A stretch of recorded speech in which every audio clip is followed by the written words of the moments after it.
दोस्तों, जिस डॉलर के दम पर संयुक्त राज्य अमेरिका दशकों से पूरी दुनिया की अर्थव्यवस्था को अपनी उंगलियों पर नचाता आया, उसी डॉलर की चमक पर अब भारत ने ऐसी खामोश लेकिन गहरी चोट कर दी है जिसकी गूंज वॉशिंगटन के पावर कॉरिडोर तक साफ सुनाई दे रही है। यह कोई मिसाइल हमला नहीं था, ना ही कोई युद्ध की घोषणा। यह हमला था कागज पर, यह वार था बैलेंस शीट पर, और यही वजह है कि इसका असर शोर से ज्यादा खतरनाक साबित हो रहा है। दुनिया की नजरें यूरोप के साथ भारत की बड़ी व्यापारिक डील पर टिकी थी। कैमरों में मुस्कुराते नेता, हाथ मिलाते प्रतिनिधि और समझौतों की सुर्खियां चल रही थी। लेकिन इन्हीं चमकती तस्वीरों के पीछे बंद कमरों में एक और खेल खेला जा रहा था। ऐसा खेल जिसमें बंदूकें नहीं थीं, लेकिन ताकत उससे कहीं ज्यादा थी। यह खेल था भरोसे का, यह खेल था रिजर्व का, यह खेल था उस मुद्रा की साख का जिस पर सुपर पावर की पूरी इमारत खड़ी होती है। भारत ने न कोई बयान दिया, न कोई चेतावनी जारी की, उसने बस अपने खजाने की दिशा बदल दी। और यही दिशा परिवर्तन अमेरिका की आर्थिक नस पर सीधा वार बन गया।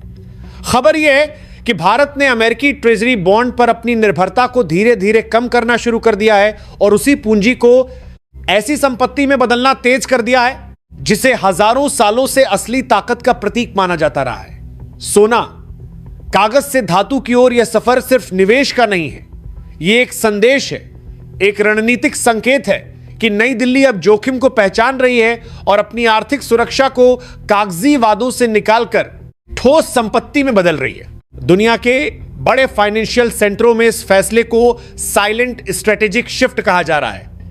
जब कोई देश अमेरिकी बॉन्ड खरीदता है तो वह असल में अमेरिका को उधार देता है। दशकों तक यही सिस्टम चला। डॉलर को सबसे सुरक्षित ठिकाना माना गया, पूरी दुनिया ने उस पर भरोसा किया। लेकिन अब तस्वीर बदल रही है। भारत ने अपने विदेशी मुद्रा भंडार की संरचना में बदलाव शुरू कर दिया है। यह कोई भावनात्मक या अचानक लिया गया फैसला नहीं है। इसके पीछे महीनों की तैयारी, आंकड़ों का गहरा विश्लेषण और भविष्य के जोखिमों की ठंडी गणना शामिल है। जब दुनिया में भू राजनीतिक तनाव बढ़ते हैं, जब टैरिफ की धमकियां दी जाती हैं, जब व्यापार को हथियार की तरह इस्तेमाल किया जाता है, तब समझदार देश शोर नहीं मचाते, वे अपनी ढाल मजबूत करते हैं। भारत ने भी वही किया है। भारतीय रिजर्व बैंक ने अपने पोर्टफोलियो में विविधता बढ़ाई है। डॉलर की हिस्सेदारी को धीरे धीरे नियंत्रित किया जा रहा है और सोने की खरीद को तेज किया गया है।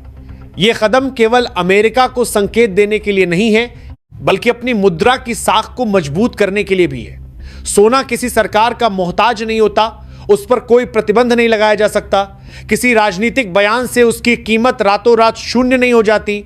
यही वजह है कि जब अनिश्चितता बढ़ती है तो दुनिया के केंद्रीय बैंक वापस सोने की ओर लौटते हैं। भारत भी अब उसी रास्ते पर है। यह फैसला आम निवेशक के लिए भी एक बड़ा संकेत है।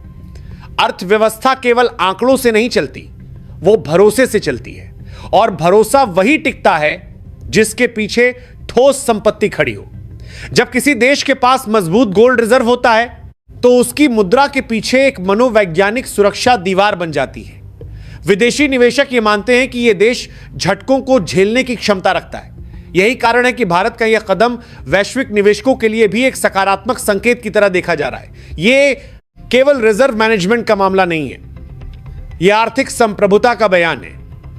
यह साफ संकेत है कि भारत अब अपनी नीतियां किसी दबाव के आर पर नहीं, बल्कि अपने राष्ट्रीय हितों के आधार पर तय करेगा। यूरोप के साथ बढ़ते व्यापारिक रिश्तों ने भारत को एक नया आत्मविश्वास दिया है। अब भारत केवल कुछ चुनिंदा बाजारों पर निर्भर नहीं रहना चाहता, विकल्प बढ़ रहे हैं, और जब विकल्प बढ़ते हैं तो फैसले लेने की ताकत अपने आप बढ़ जाती है। यही ताकत अब भारत के रिजर्व मैनेजमेंट में भी दिखाई दे रही है। भारत ने सारे अंडे एक ही टोकरी में रखने की नीति से दूरी बना ली है। डॉलर, यूरो, येन और सोना, सबका संतुलित मिश्रण ही भविष्य की असली सुरक्षा बन सकता है। यही डाइवर्सिफिकेशन है। शब्द भले तकनीकी लगे, लेकिन मतलब सीधा है। अगर एक तरफ झटका लगे तो दूसरी तरफ सहारा मौजूद हो। दुनिया के कई देश अब अपने रिजर्व की संरचना पर दोबारा विचार कर रहे हैं, और भारत का यह कदम उन्हें एक दिशा देता दिखाई दे रहा है। अमेरिका के लिए यह स्थिति इसलिए चिंता की बात बन रही है क्योंकि उसकी ताकत का एक बड़ा हिस्सा डॉलर के वैश्विक प्रभुत्व से आता है। अगर बड़े देश अपने रिजर्व में डॉलर की हिस्सेदारी कम करने लगते हैं तो यह सिर्फ एक आर्थिक आंकड़ा नहीं रहता, यह शक्ति संतुलन में बदलाव का संकेत बन जाता है। ब्याज दरें, कर्ज की लागत, निवेश का प्रवाह, सब कुछ प्रभावित हो सकता है। भारत ने कोई युद्ध नहीं छेड़ा, कोई प्रेस कॉन्फ्रेंस नहीं की, उसने बस अपने खजाने की रणनीति बदली और यही बदलाव आज सुर्खियों में है। यह कदम बताता है कि नई आर्थिक लड़ाई अब सीमाओं पर नहीं बल्कि बैंकिंग सिस्टम और केंद्रीय बैंकों की शांत बैठकों में लड़ी जा रही है। जो देश इस सच्चाई को समझ रहे हैं वहीं आने वाले समय में मजबूत खड़े दिखेंगे। आम आदमी के लिए इसका मतलब साफ है, जब रिजर्व मजबूत होता है तो मुद्रा पर भरोसा बढ़ता है, जब भरोसा बढ़ता है तो निवेश आता है, और जब निवेश आता है तो उद्योग चलते हैं, रोजगार बनते हैं और महंगाई को नियंत्रित करने की क्षमता बढ़ती है। यह कोई जादुई प्रक्रिया नहीं है, यह एक लंबी यात्रा है, लेकिन दिशा बेहद अहम होती है। भारत का यह कदम दिखाता है कि आर्थिक फैसले केवल आज के लिए नहीं बल्कि आने वाले दशकों को ध्यान में रखकर लिए जा रहे हैं। यह लंबी दौड़ की तैयारी है। दुनिया की निगाहें अब इस बात पर टिकी हैं कि यह संतुलन आगे किस दिशा में जाता है। सोने की खरीद कितनी तेज होती है, डॉलर की हिस्सेदारी कितनी नियंत्रित रहती है। लेकिन एक बात बिल्कुल साफ है, भारत ने यह संदेश दे दिया है कि वह वैश्विक आर्थिक खेल में सिर्फ दर्शक नहीं बल्कि सक्रिय खिलाड़ी है। यह बदलाव शोर से नहीं आया, यह रणनीति से आया है। यह बयानबाजी से नहीं बल्कि बैलेंस शीट से पैदा हुआ है, और यही वजह है कि इसकी गूंज कहीं ज्यादा गहरी है। दुनिया अब देख रही है कि नई आर्थिक सोच कैसी दिखती है, जहां दोस्ती अपनी जगह है, व्यापार अपनी जगह है, लेकिन राष्ट्रीय हित सबसे ऊपर है। आने वाले महीनों में इस विषय पर और बहस होगी, आंकड़े बदलेंगे, विश्लेषण सामने आएंगे, लेकिन फिलहाल इतना तय है कि भारत ने अपने आर्थिक कवच को मजबूत करने की दिशा में बड़ा कदम उठा लिया है, और यह कदम वैश्विक वित्तीय मानचित्र पर एक नई रेखा खींच चुका है। अब कहानी उस मोड़ पर आती है जहां यह साफ होने लगता है कि भारत का यह फैसला सिर्फ एक आर्थिक संतुलन नहीं बल्कि पूरी वैश्विक व्यवस्था को नया संदेश देने वाला कदम है। अमेरिका की असली चिंता यहीं से शुरू होती है। उसकी ताकत सिर्फ उसकी सेना या उसकी कंपनियों से नहीं आती बल्कि उस भरोसे से आती है कि डॉलर दुनिया की सबसे सुरक्षित मुद्रा है।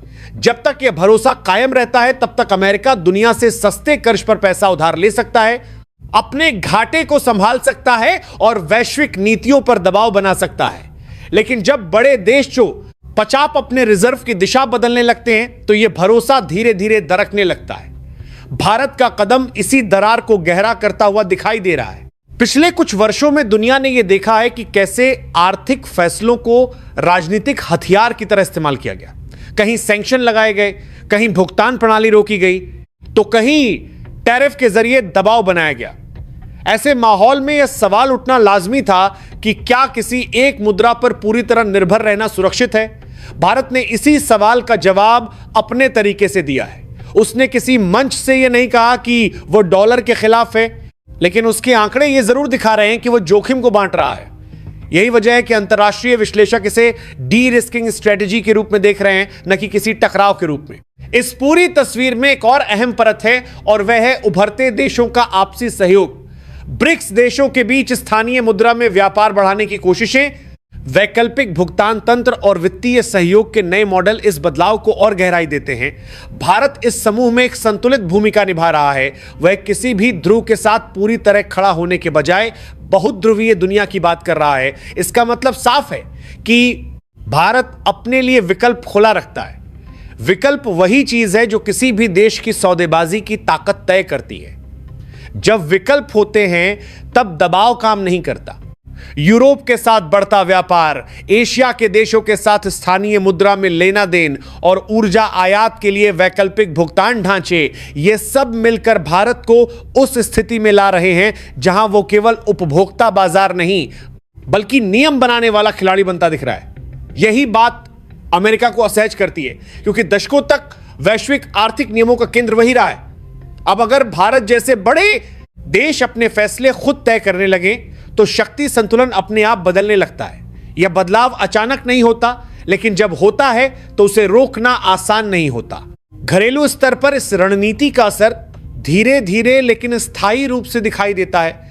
मजबूत और विविध रिजर्व का मतलब है कि केंद्रीय बैंक के पास संकट के समय ज्यादा विकल्प होते हैं। वह मुद्रा बाजार में हस्तक्षेप कर सकता है, अत्यधिक उतार चढ़ाव को थाम सकता है और निवेशकों को यह भरोसा दे सकता है कि अर्थव्यवस्था के पास सुरक्षा कवच मौजूद है।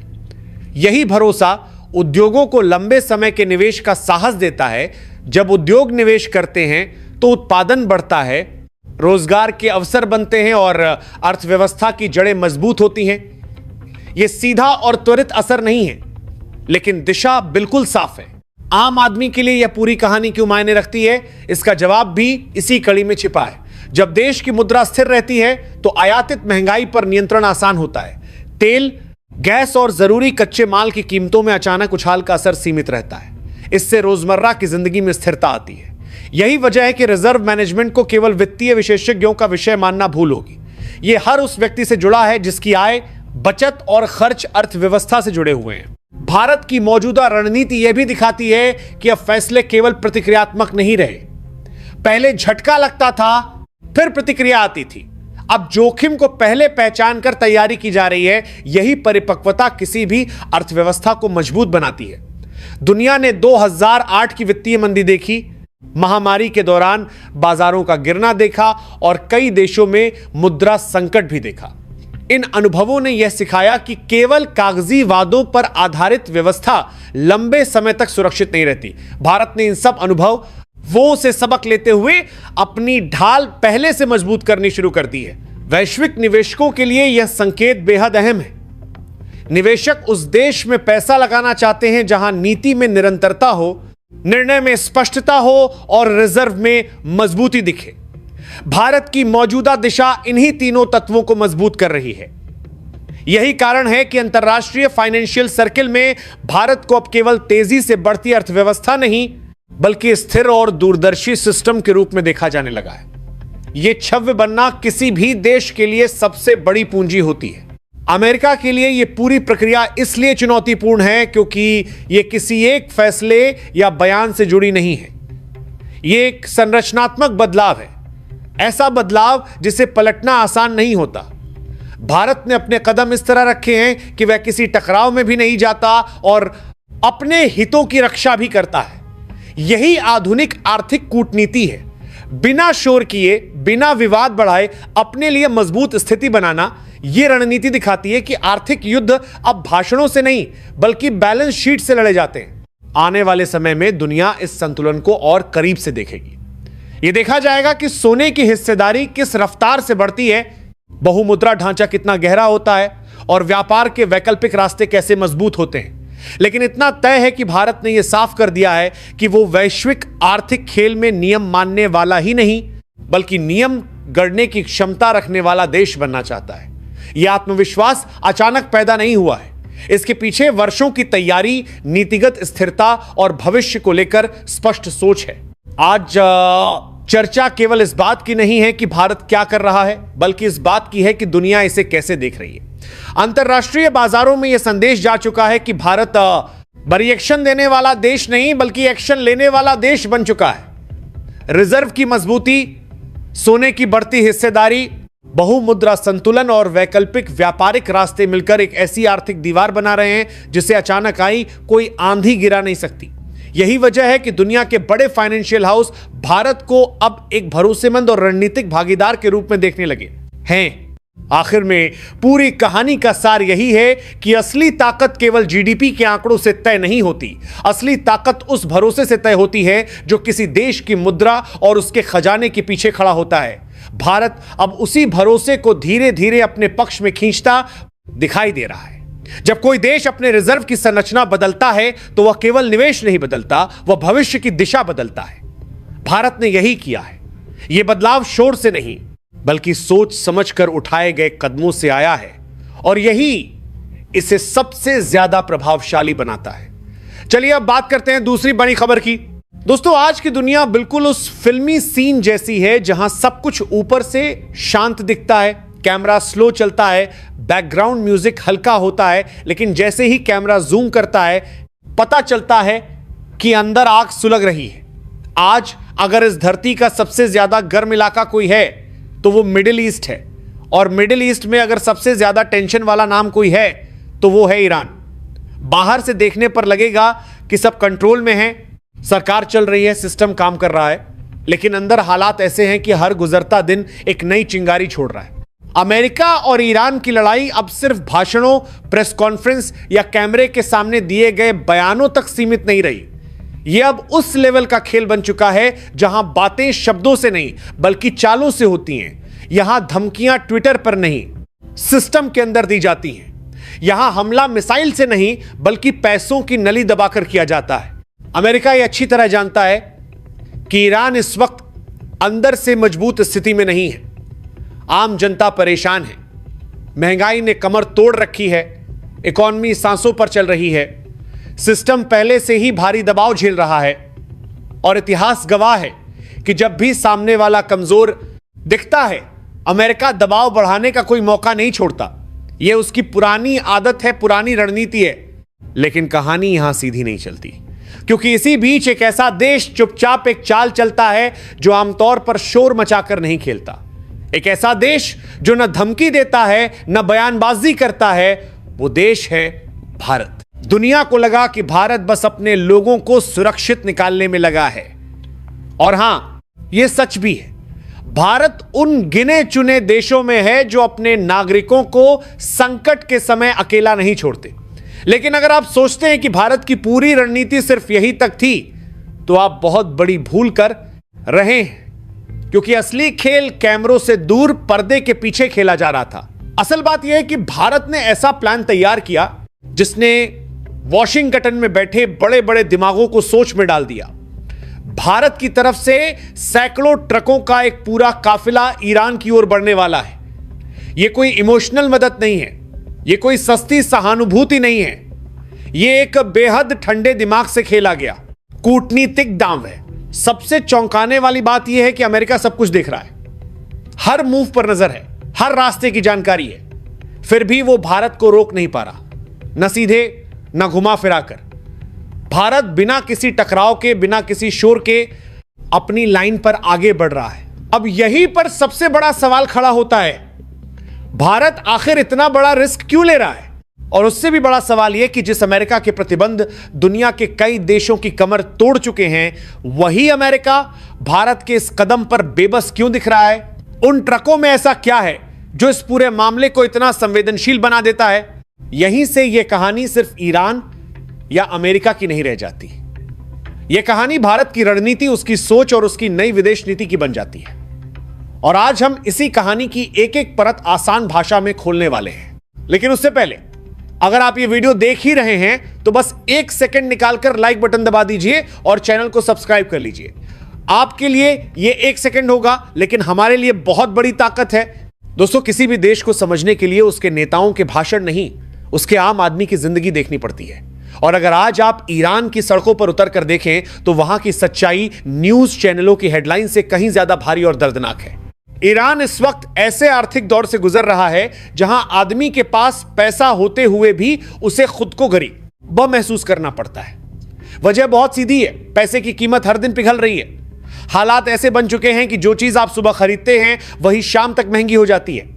ना कोई त्योहार, ना कोई युद्ध, बस रोज की यही कहानी। दूध, ब्रेड, दवाइयां, सब कुछ हाथ से फिसलता जा रहा है।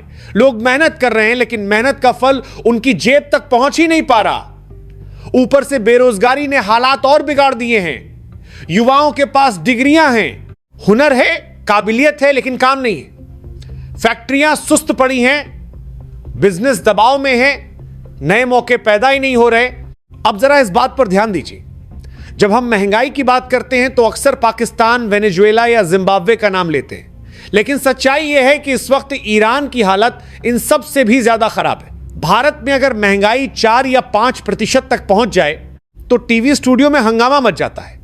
पड़ोसी देशों में 7 या 8% को भी भारी माना जाता है, लेकिन ईरान में महंगाई 35 से 40% पर टिक कर बैठी हुई है। और यह कोई 1-2 महीने की बात नहीं है, यह एक लंबे समय से चलता और दोनों को मांद सोम की बारी मोस्ट सी रहा जख्म है। और जब किसी देश में महंगाई इतने लंबे समय तक जमी रहे तो वो सिर्फ एक आंकड़ा नहीं होती, वो पूरे सिस्टम को अंदर से तोड़ देती है। 2025 के आखिर तक हालात ऐसे हो चुके थे कि ईरान में महंगाई 50% के पार निकल गई। मतलब आधे से ज्यादा पैसा सिर्फ हवा हो चुका था। अंतरराष्ट्रीय संस्थाएं खुद मान रही हैं कि 2026 में भी ईरान को कोई बड़ी राहत मिलती नहीं दिख रही। लेकिन सबसे दर्दनाक हालत ईरान की करेंसी की है। ईरानी रियाल अब सिर्फ कागज का टुकड़ा बनता जा रहा है। उसकी वैल्यू इतनी गिर चुकी है कि लोगों का अपनी बचत पर से भरोसा उठ चुका है। जो पैसा सालों की मेहनत से जोड़ा गया था, वही पैसा कुछ महीनों में बेकार हो जाता है। हालात ऐसे हैं कि बाजार में पैसे देने के लिए जेब नहीं, थैला खोलना पड़ता है। और फिर भी दुकानदार कहता है और लाओ। जनवरी 2026 तक पहुंचते पहुंचते $1 खरीदना एक आम ईरानी नागरिक के लिए सपना बन चुका है। इतने रियाल देने पड़ते हैं कि गिनती करते करते आदमी थक जाए। इसका मतलब यह नहीं कि लोग कमा नहीं रहे, इसका मतलब यह है कि कमाई की कोई अहमियत ही नहीं बची। अब यहां एक बहुत बड़ा सवाल उठता है। जिस देश के पास तेल का पहाड़ बैठा हो, वह देश गरीब कैसे हो सकता है? यही वह सवाल है जहां से पूरी कहानी पलट जाती है। ईरान की दिक्कत उसकी जमीन में नहीं है, उसकी दिक्कत उसकी नीतियों में भी नहीं है। उसकी कमर किसी जंग ने नहीं तोड़ी, उसकी कमर तोड़ी गई है सोच समझकर, प्लान के तहत। तेल है, खरीदार भी हैं, लेकिन रास्ते बंद हैं, पैसा आने के रास्ते। अमेरिका ने ईरान पर सीधे हमला नहीं किया, उसने उससे कहीं ज्यादा चालाक तरीका अपनाया। उसने कहा तेल बेचो लेकिन पैसा मत लो, डॉलर से काट दो। तो देश अपने आप घुटनों पर आ जाता है, क्योंकि दुनिया भावनाओं से नहीं, पेमेंट सिस्टम से चलती है। और यहीं पर ईरान को ग्लोबल बैंकिंग सिस्टम से लगभग बाहर धकेल दिया गया। दोस्तों, जब दुनिया डरकर पीछे हट रही थी, जब बड़े बड़े देश अमेरिका की आंखों में आंखें डालने से बच रहे थे, उसी वक्त भारत ने डरने के बजाय हिसाब लगाया। भारत को तेल चाहिए था, ईरान को खरीदार चाहिए था, लेकिन बीच में डॉलर दीवार बनकर खड़ा था। अब भारत ने यह नहीं कहा कि हम नियम तोड़ेंगे, भारत ने बस इतना किया कि नियम को घुमा दिया। भारत ने कहा ठीक है, डॉलर नहीं, रुपया तेल आएगा लेकिन पैसा भारत में ही रहेगा। ईरान को वह पैसा बाहर ले जाने की जरूरत नहीं पड़ेगी। वो उसी पैसे से भारत से चावल खरीदेगा, गेहूं खरीदेगा, दवाइयां खरीदेगा, मेडिकल उपकरण खरीदेगा। यानी दोनों की जरूरत पूर्ण बिना किसी तीसरे की इजाजत के। यह कोई फिल्मी हीरो वाली कहानी नहीं है, यह मजबूरी की समझदारी है। यह वही चाल है जो सिर्फ वही देश खेल सकता है जिसे अपने फैसलों पर भरोसा हो। अमेरिका को किसी देश से उतना डर नहीं लगता जितना डर उसे एक चीज से लगता है, डॉलर की पकड़ कमजोर होने का डर। डॉलर सिर्फ एक करेंसी नहीं है, डॉलर अमेरिका की ताकत की रीढ़ है। जिस दिन दुनिया ने यह कह दिया कि ठीक है, अब डॉलर के बिना भी काम चल सकता है, उस दिन अमेरिका आधा रह जाएगा। इसीलिए जब भारत और ईरान जैसे देश आपस में अपनी अपनी करेंसी में लेना देन करते हैं, तो वॉशिंगटन में बेचैनी बढ़ जाती है। ऊपर से अमेरिका शांत दिखता है, स्टेटमेंट नपे तुले आते हैं, लेकिन अंदर सिस्टम में अलार्म बजता रहता है, धमकियां दी जाती हैं, चेतावनियां भेजी जाती हैं।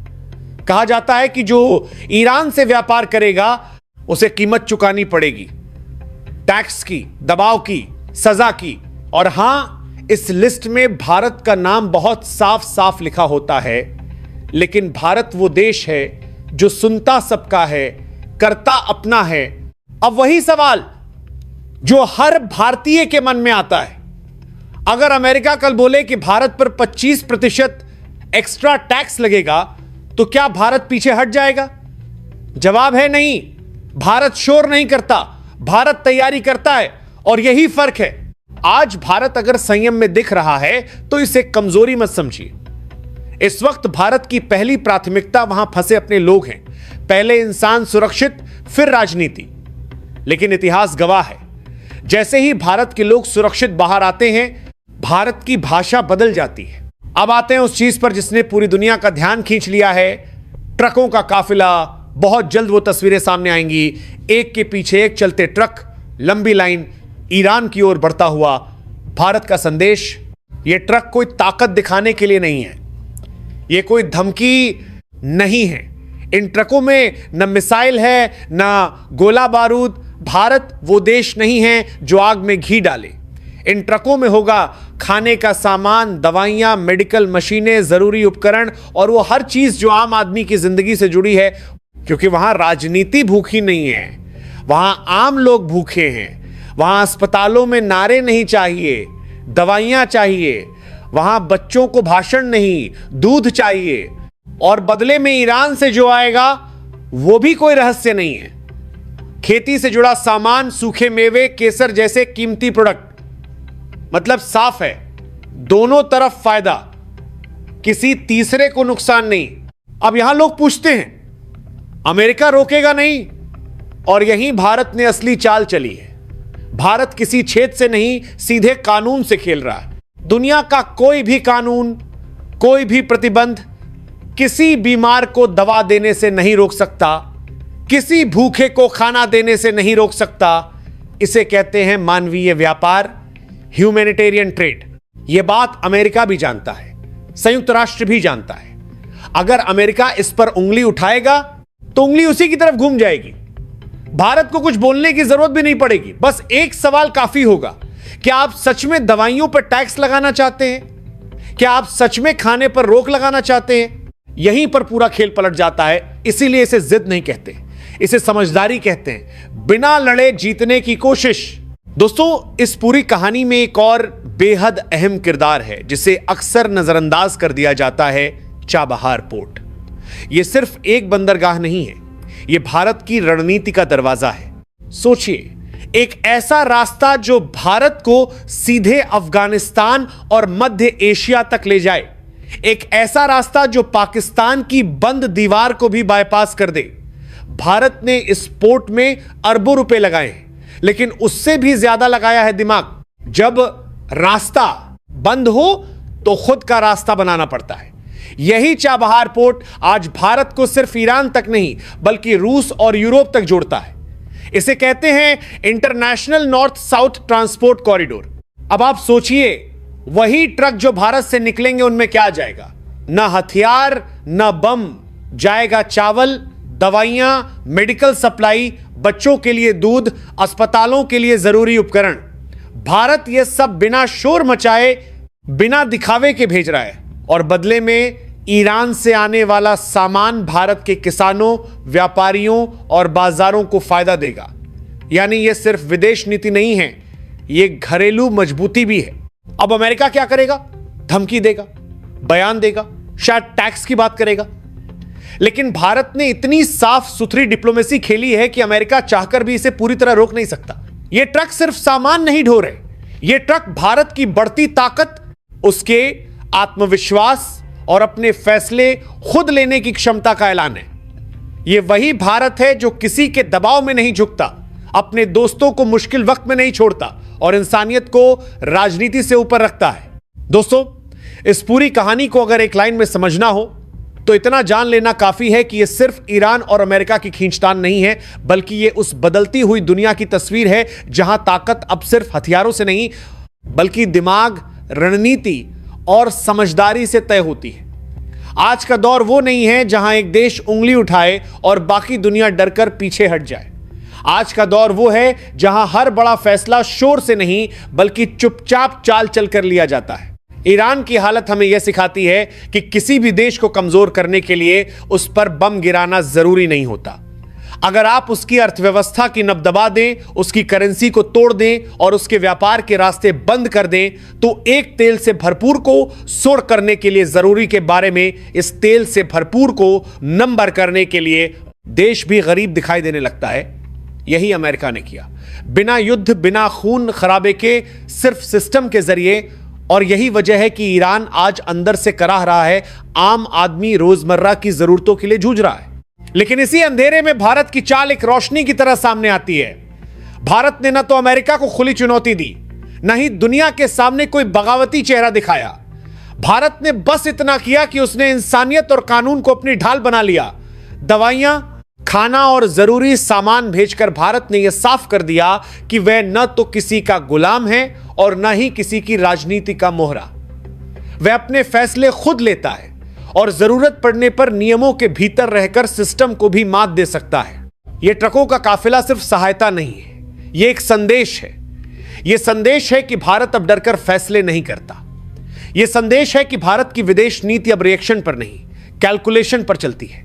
यह संदेश है कि भारत सिर्फ अपने फायदे की नहीं, बल्कि स्थिरता और मानवता की भी सोच रखता है। और सबसे बड़ी बात, यह संदेश है कि भारत बिना किसी टकराव के भी अपनी बात मनवा सकता है। अमेरिका की मजबूरी भी यही सामने आती है। वो जानता है कि अगर वो मानवीय व्यापार पर रोक लगाएगा तो सवाल उसी पर उठेंगे। वो जानता है कि अगर वो दवाइयों और खाने पर प्रतिबंध लगाएगा तो उसकी नैतिकता पर सवाल खड़े होंगे। और यही वो जगह है जहां भारत ने खेल पलट दिया है। बिना गोली चलाए, बिना बयानबाजी के भारत ने अपने लिए जगह बना ली है। चाबहार पोर्ट और नॉर्थ साउथ कॉरिडोर इस कहानी को और बड़ा बना देते हैं। यह सिर्फ ईरान से जुड़ने की कहानी नहीं है, यह भारत के भविष्य की कहानी है। यह उस भारत की कहानी है जो अपने लिए नए रास्ते खुद बनाता है, जो दीवारों से डरता नहीं बल्कि उन्हें बायपास करना जानता है। अंत में यह कहना गलत नहीं होगा कि आज भारत एक ऐसे मोड़ पर खड़ा है जहां हर कदम दुनिया देख रही है। हर चाल का असर सिर्फ आज पर नहीं, आने वाले सालों पर पड़ेगा।